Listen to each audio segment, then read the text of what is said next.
now to Solidarity People Before Profit, and Deputy Paul Murphy, please. Thanks, Ciarán Corda.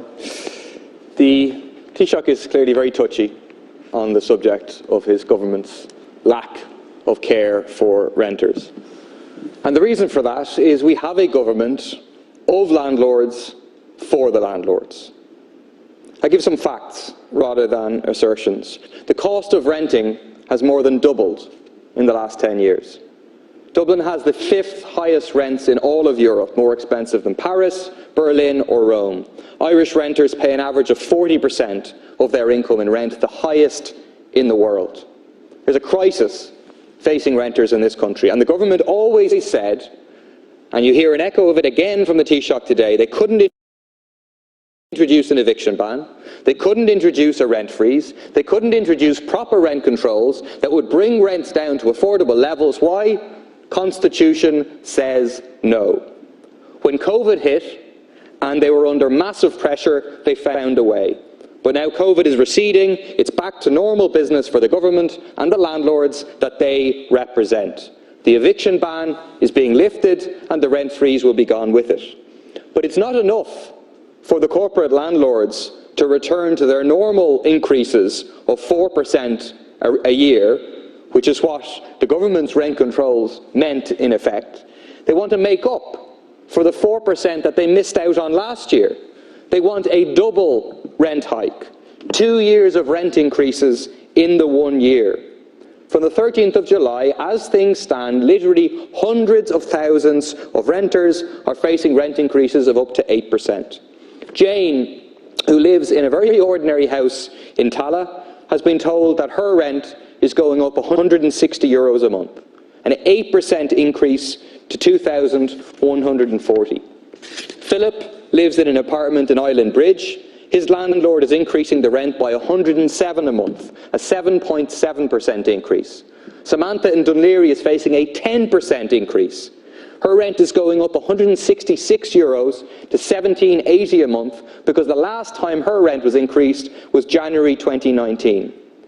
Many of these people are the same people who are facing cuts to their pandemic unemployment payment. How are they meant to find this extra money for to pay the landlords? When I raised this with the Taoiseach last week, he said, "I must admit to not being aware of it. I did not envisage that people would be able to apply a retrospective year." When I asked the Taoiseach about it yesterday, he said, and he says it again today, the Minister is examining the situation.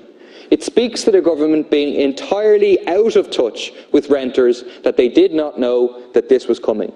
Do you not know any renters, Taoiseach? Does the Taoiseach not know any renters? Now the government says we're going to deal with it. But Philip, Jane, Samantha, they want assurances, and they want them today, that the government will prevent these double rent increases happening in July, but also that they will prevent these double rent increases, and the door was open to about what the Taoiseach just said, happening in August or September or October. Time is up. And they also want actually proper rent controls to be brought into place to bring rents down to affordable levels. Thank you very much, Deputy Murphy. Taoiseach. Yeah, look, as I said earlier, the Residential Tenancies and Valuation Act of 2020 provided that rent increases were not permitted to take place during an emergency period from August 2020 to the 10th of January 2021 for tenants with rent arrears due to COVID-19 and at risk of losing their tenancy who make the necessary declaration. So the government legislatively provided to protect tenants during the emergency period, and clearly the capacity of government legally to have a blanket freeze on rents outside of the emergency period is limited, and it's by the Constitution. Those are the facts. That said, the legislation that came in that allowed for the 4% increase, the Minister is going to amend. And he's going to amend with a view to security of tenure, but also with a view to the rate. And he's going to bring in legislation quickly to deal with the 8% in relation to those who are most vulnerable and those most at risk, and will respond in that manner. But again, government doesn't represent landlords. I certainly don't represent landlords, and I have no interest in so doing, but I do believe in supply. I do believe that we need an adequacy of supply. I have seen nothing from you, Deputy, that in any way contributes to the supply issue. And I think that is a key point in terms of improving the overall housing situation. We did about 20,000 houses last year. Admittedly, COVID-19 impacted on construction. We need more affordable housing at affordable rents. We need more cost rental, which the Minister is providing for this year for the first time ever, the first national cost rental scheme. We're providing both through state-built affordable housing, new schemes for people to afford to buy housing, where they're paying rents at the moment that would exceed a mortgage, for example. And I know that. I know many renters, by the way, many renters, and I want to change the current situation. I don't think the current situation is acceptable. And we're setting about changing that. As we come out of the first global pandemic in 100 years, we're going to focus 100% on this housing issue. And that is a clear objective of government.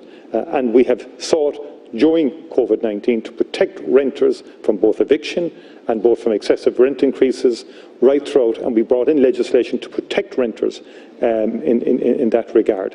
And the earlier legislation that you referred to, which allowed for the 4% per annum in the rent pressure zones, that is the law right now. And the Minister is committed to changing that law.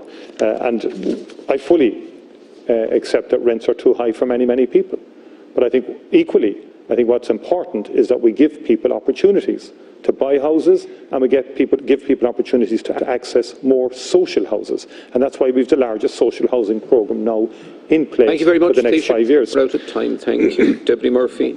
Thank you. It's another example of the Constitution says no argumentation of the government. The Taoiseach says we can't have a blanket freeze on rents because of the Constitution, and he says those are the facts. I don't believe that those are the facts. I think the government is hiding behind that argument precisely because they represent developers. But let's concede that those are the facts. Okay, let's accept the idea that the protection of private property in the Constitution means that there are limits within which we can't go beyond in terms of rent controls, eviction freezes and so on. Okay, we concede that.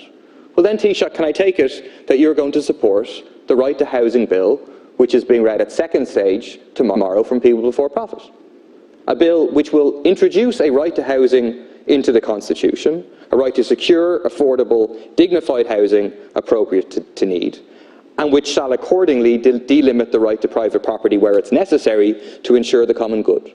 To remove this excuse, and to therefore say we absolutely can do rent controls, we absolutely can have rent freezes, we absolutely can have a ban on evictions. Will you be supporting the Right to Housing Bill, as the Green Party, for example, did in 2017? Because we'll be running a major campaign on this. Thank you, Deputy and you won't be able to have it both ways. Where you say we'd love to do it, but we can't do it because of the Constitution. Well, then support our constitutional change so that we can do it. Thank you very much. Taoiseach. First of all, your legislation is been allowed to go to committee stage, but the government is bringing forward and will bring forward an approach to insertion of a right to housing in the Constitution. It may be different to the construct that you've suggested, but government parties are committed to a right to housing in the Constitution, and will set about preparing for that in a proper, comprehensive and constructive way. But that in itself isn't going to solve the immediate issues, or indeed the issues of the next while in terms of building more houses. And that's why I said earlier, and I really mean it, there are too many people objecting on councils across the country to too many housing projects. And I think if we all accept that this is a crisis, and it is a crisis in terms of housing, both for renters, both for people who can't get housing, be it social housing, or who can't, there's not enough affordable housing for people to buy, it's a crisis. And if we all accept that, then we all need to act accordingly as well. And we don't have the luxury of opposing housing schemes that could provide 1,200 houses in a given area, or 500 houses in another area, because it doesn't fit your particular ideological sort of approach. Thank you. We do need a bit of collective consensus approach to getting projects built, because until we get more houses built, we are not going to solve this problem. Thank you, Taoiseach. We move now to the regional